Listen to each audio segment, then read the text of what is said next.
What is up, my viewers and subscribers? I am Mike Wayne, aka Rebel 180, and this is going to be a Raw review by the Ultimate Rebel. Okay, opening segment by Cena. Cena talks about, last night, how he was screwed out of his match and all that, and he was, he was cussing and all that, and then John Laurinaitis, he goes to the stage and he's riding like a hover round or something, and it says people power on it, which I thought was funny. And Big Show explained that he signed a ironclad contract this morning, which means he was not technically working for John Laurinaitis last night.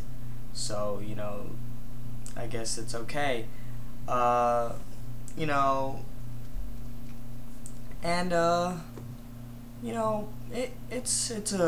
good thing, I guess. So whatever, and he says he's gonna knock Cena out and all that stuff, whatever. The first match of the night, Cena versus Otunga. Otunga comes out and says he's gonna dedicate his match to John Laurinaitis, and Cena issues a verbal threat saying that if he steps in the ring, he's gonna get hurt. But as expected, he didn't actually get hurt. It was a relatively quick squash match. Nothing special there. I mean, I expected Cena to at least beat the crap out of Otunga and throw him into stuff before actually finishing him off, But whatever.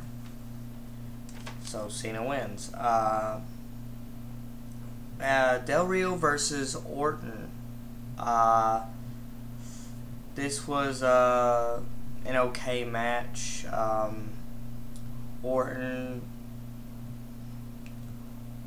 obviously, maintaining his dominance. Let's just put it this way. Del Rio wasn't exactly showcased in a good light here. He was actually made to look like he was weak compared to Orton.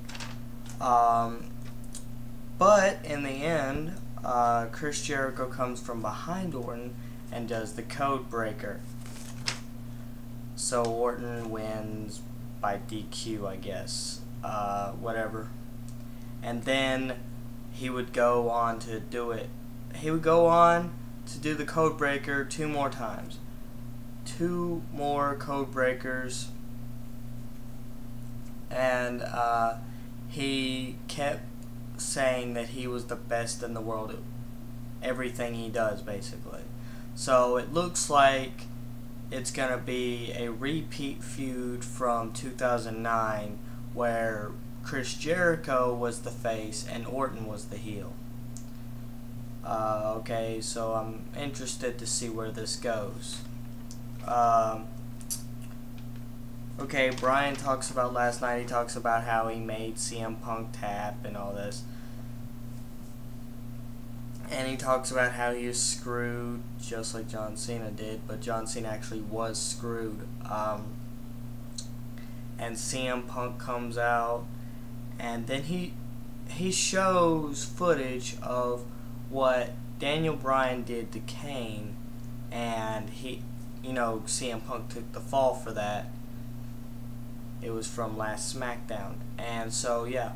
And so we have a match between Kane and Bryan, and Kane wins. Wait. CM Punk's on commentary, right? CM Punk's on commentary. I'm sorry, got a little confused there, but CM Punk was on commentary. He tried to, it looked like he was going to hit Kane and make Daniel Bryan take the rap, similar to what Daniel Bryan did to CM Punk last Friday, but it didn't happen that way. Instead, Daniel Bryan took the steel chair away, and it still looked like Daniel Bryan was trying to hit Kane. It still looked like Daniel Bryan was, fixing to hit Kane. But we all know that's not how it happened, but whatever. And so Kane, beats the holy shit out of, he beats the holy crap out of Daniel Bryan, just massacring him with the steel chair, choke slams him, I think, like twice, and so he just beats the holy dog shit out of him, basically. So, yeah. Not looking very good for Bryan. I feel bad for him. He keeps losing. I don't think Daniel Bryan is ever going to redeem himself. Anyways, Christian versus Jinder Mahal. Christian was getting his groove back. He was doing the slaps and all that stuff, and he did the springboard roll up. And springboard schoolboy, and he was doing all that stuff, and he actually won, and of course he was gonna win. I mean, it's Jinder Mahal. Jinder Mahal never wins. I'm actually surprised that a certain hippopotamus looking dinosaur behaving guy didn't do his little dancing routine. I'm a little bit surprised about that, but we'll get to that in a second. Anyways, Kelly versus Beth, and I'm actually surprised that Beth looked dominant in this match. I mean, you don't usually see that. The match lasted about 7 seconds, which is another surprise. Also, Beth won. I mean, at the very end, Kelly was gonna do like a springboard type move. Well, not a springboard. It was like a somersault type move. And right as she jumped, Beth Phoenix clotheslined her in the back of the head.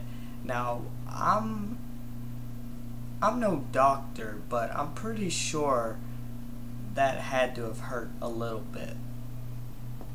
Just saying. Anyways, Beth picks up the win with the Glam Slam, and it's over. And Beth looking pretty impressive considering she lost a Divas title match last night.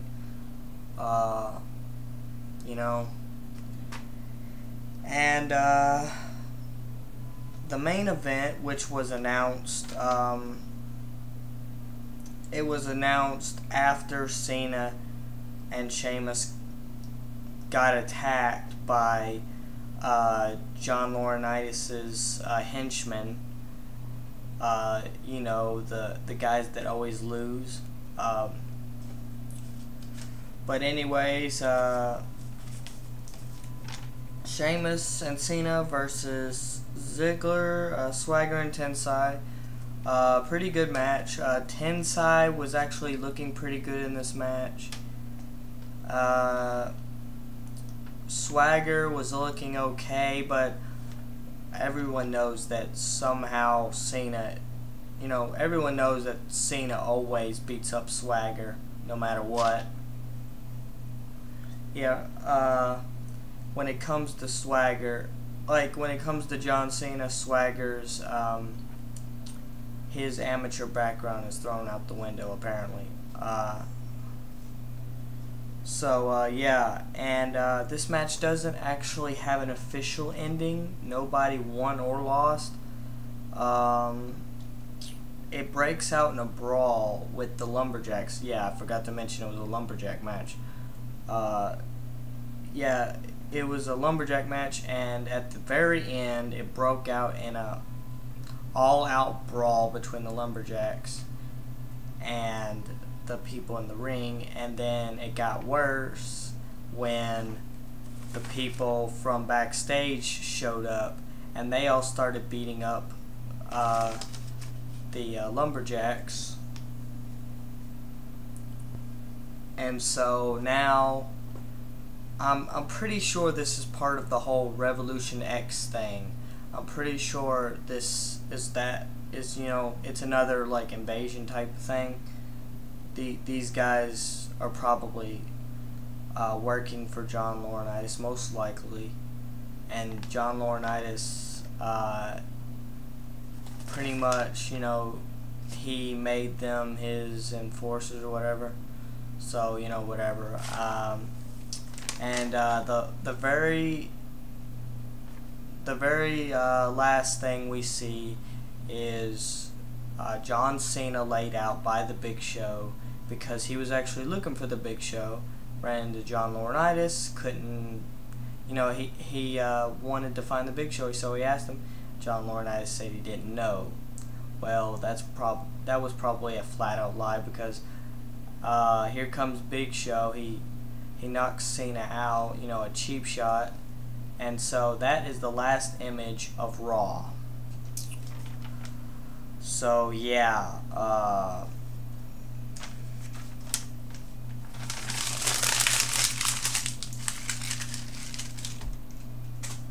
so rate, comment, and subscribe if you want to. And so that's about it for me. And there's a possibility that I might not be able to record my video for the 30th. Might have to wait a little bit longer.